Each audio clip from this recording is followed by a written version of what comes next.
Please subscribe Sadhguru Sai Creations.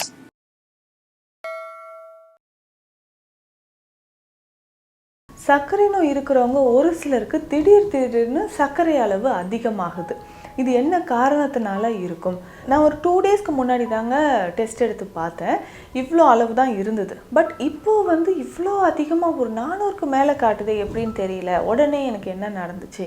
So இது பார்த்தோம்னா acute ஹைப்பர்கிளைசிமியா அப்படின்னு சொல்லுவாங்க. டைப் 2ல் ரெகுலராக இருக்கக்கூடிய மெடிசன்ஸ் ஏதாவது சாப்பிடாம இருந்து அந்த டைமில் பார்த்தோம்னா சுகர் கண்டென்ட் இருக்கக்கூடிய உணவுகளை நிறைய எடுக்கிறது.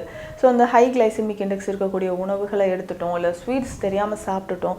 ஸோ இந்த மாத்திரையும் போடல. இந்த மாதிரி டைமில் என்ன ஆகும்னா நமக்கு பிளட் சுகர் லெவல் இன்க்ரீஸ் ஆகுது. இதுவே சர்க்கரை நோயாளிகள் ரொம்ப ரொம்ப கவனமாக இருக்க வேண்டிய இன்னொரு விஷயம் என்னென்னா, நமக்கு இந்த நரம்பு சம்பந்தப்பட்ட பிரச்சனைகள் நிறைய பேருக்கு வரக்கூடியது டயபெட்டிக் நியூரோபதி அப்படின்னு சொல்கிறோம். கால் பாதங்களில் அதிகமான எரிச்சல் இருக்குது, சின்னதாக ஏதோ ஒரு பின் வச்சு குத்திக்கிட்டே இருக்கிற மாதிரி இருக்குன்னு சொல்லுவாங்க. ரொம்ப அதிக அளவுக்கு மறுத்து போகிற மாதிரி ஒரு நம்னஸ் தெரியும். அதே மாதிரி தான் கைகள்லையும் மறுத்து போகிற மாதிரியான ஒரு உணர்வு ஏற்படுது. இதுலேயுமே பார்த்தோம்னா ட்ரெமர்ஸ், கைகளில் நிறைய நடுக்கம் ஏற்படுறத நம்ம பார்க்குறோம். இந்த சர்க்கரை நோய் அதிகமாக இருக்கும்போது நரம்பு சம்மந்தப்பட்ட பிரச்சனைகளும் இருக்குது. ஸோ இதை எப்படி ஈஸியாக நம்ம இதிலேருந்து வெளியில் வரலாம்? ஸோ உடனே அதிகரிக்கக்கூடிய சர்க்கரையோட அளவை நம்ம எப்படி குறைக்கலாம் அப்படின்னு பார்த்தோம்னா,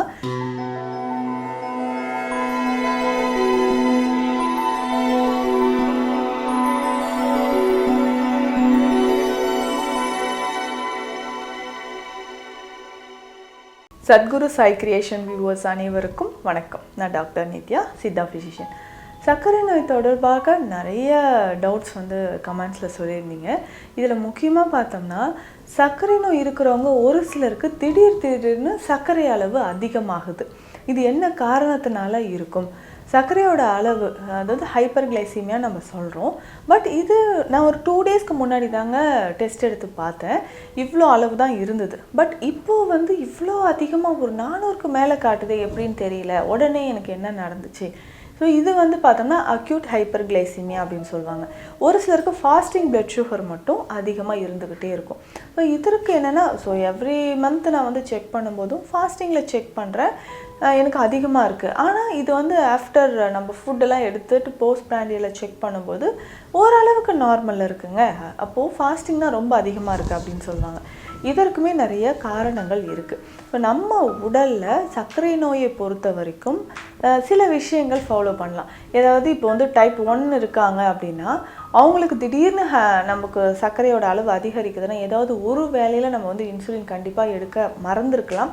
பட் நமக்கே தெரியாமல் அடுத்தடுத்து நம்ம உணவுகள் சாப்பிட்டுக்கிட்டே இருக்கும்போது திடீர்னு சர்க்கரையோட அளவு, ரத்தத்தில் சர்க்கரை அளவு அதிகரிக்க வாய்ப்புகள் இருக்குது. அதே மாதிரி தான் ஸோ ரெகுலராக டைப் 2ல் ரெகுலராக இருக்கக்கூடிய மெடிசன்ஸ் ஏதாவது சாப்பிடாம இருந்து அந்த டைமில் பார்த்தோம்னா சுகர் கண்டென்ட் இருக்கக்கூடிய உணவுகளை நிறைய எடுக்கிறது. ஸோ அந்த ஹை கிளைசிமிக் இண்டெக்ஸ் இருக்கக்கூடிய உணவுகளை எடுத்துட்டோம், இல்லை ஸ்வீட்ஸ் தெரியாமல் சாப்பிட்டுட்டோம்.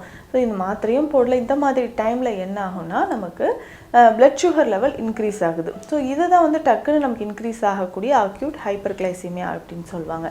இது ஒன்றும் ப்ராப்ளம் கிடையாது. பட் நம்மளுடைய எடுக்கக்கூடிய உணவில் நிறைய மாற்றங்கள் செய்யும்போது, ஸோ சரியான அளவு நம்மளுடைய உணவும் மருந்துகளும் எடுக்கும் பொழுது நம்ம கொஞ்சம் கொஞ்சமாக அது குணமாகுது.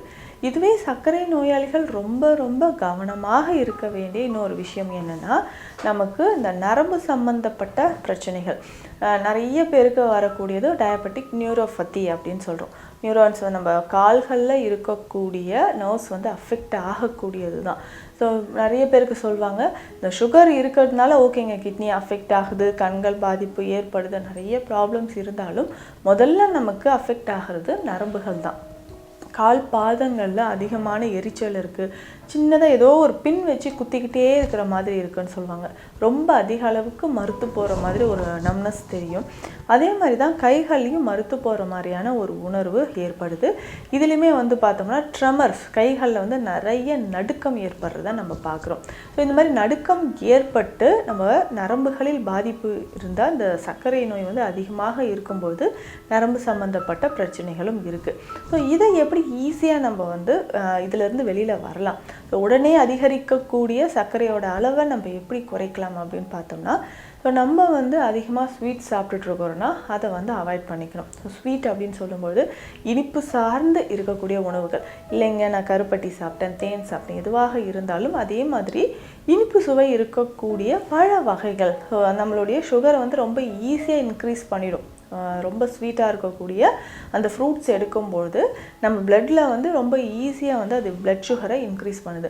ஸோ அந்த மாதிரி பார்த்தோம்னா நம்ம வந்து பலாப்பழம் சாப்பிட்றோமோ இல்லை சப்போட்டா சாப்பிட்றோம், மாம்பழம், ஒரு சிலருக்கு ஆப்பிள் சாப்பிட்டா கூட பிளட் சுகர் லெவல் இன்க்ரீஸ் ஆகும். ஸோ அந்த மாதிரி பார்த்து நம்ம ஃப்ரூட்ஸ் எடுக்கும்போது கவனமாக இருக்கணும்.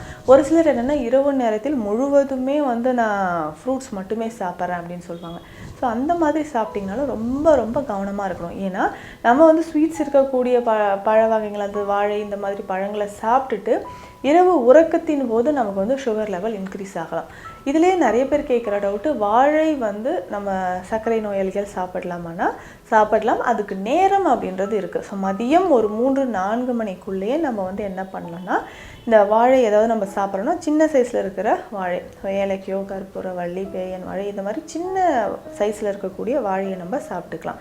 ஸோ இது எல்லாமே நம்ம ஃபாலோ பண்ணும்போது நம்ம பிளட் சுகர் லெவல் கொஞ்சம் கொஞ்சமாக குறையும். அதே மாதிரி நம்ம கால் பாதங்கள்லேயோ கைகள்லேயோ நடுக்கம் இருக்குன்னு வச்சுக்கோங்களேன், இதை சரி பண்ணுறதுக்கும் நமக்கு சிறந்த மருந்துகள் இருக்குது. அதை நம்ம ஃபாலோ பண்ணிக்கலாம். ஸோ இதே மாதிரி தான் நமக்கு நரம்புகள் தொடர்பான பிரச்சனைகள் வராமல் இருக்கிறதுக்கும் சில மூலிகைகளை நம்ம பயன்படுத்தலாம். இதற்கு முக்கியமாக நமக்கு ஓமம் தேவைப்படுது, அடுத்ததாக வெந்தயம் தேவைப்படும். ஸோ இது ரெண்டுமே நமக்கு பிளட் சுகர் லெவலை குறைக்கக்கூடியது தான். அடுத்ததாக பார்த்திங்கன்னா சோம்பு, சுண்டை வற்றல், உலர்ந்த சுண்டை வற்றலை நம்ம பயன்படுத்துகிறோம். ஸோ உலர்ந்த சுண்டை வற்றல் நம்ம பயன்படுத்தும் போது கொஞ்சம் கொஞ்சமாக நம்மளுடைய பிளட் சுகர் லெவல் குறையும். இதுவே சர்க்கரை நோயாளிகள் என்னென்னா நமக்கு பிளட் சுகர் லெவல் குறையணும்னா பச்சை சுண்டைக்காய் கூட உணவில் அடிக்கடி சேர்த்துக்கலாம். ஸோ இந்த மாதிரி இல்லை உலர்ந்த சுண்டைக்காயை வந்து வற்றலாக நம்ம பயன்படுத்திக்கலாம். அதற்கு அடுத்தது வந்து பார்த்தோம்னா இதனுடைய கொஞ்சம் கொஞ்சமாக அருகம்புல் பொடி சேர்த்துக்கணும். ஸோ அருகம்புல் பொடியும் நாட்டு மருந்து கடைகளில் இருக்கும், அதை நம்ம பயன்படுத்தலாம். ஸோ இத்தனை மூலிகைகளையும் நம்ம வந்து பொடியாக்கி, ஏன்னா ஏற்கனவே இதில் வந்து வெந்தயம், ஓமம்லாம் இருக்குது, சோம்பும் இருக்குது. இது மூணுமே அதிகமான ஃபைபர் கண்டென்ட் இருக்கக்கூடியது.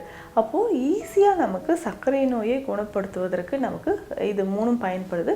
இதனோட பார்த்தோம்னா நம்ம அருகம்புல்லும் சேர்த்துருக்கோம், அருகம்புல் பொடியும் இதில் சேர்த்துருக்கோம்.